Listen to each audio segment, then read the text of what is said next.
На конкурсот кој традиционално го распишува Пакомак и Балкан Еко институтот, општина Кочани се најде помеѓу трите најеколошки општини во државата. Прворангирана е општина Карпош, а на трето место општина Крива Паланка.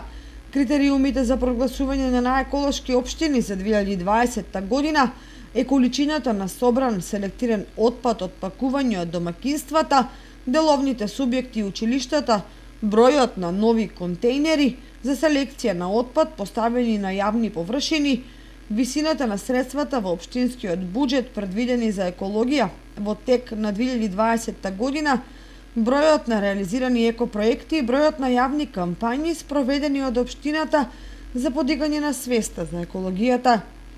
Општините Кочани и Карпош како прво и второ рангирани ќе добијат детско игралиште изработени од еколошки материјали, а општина Крива Паланка како трето рангирана ќе добие садници.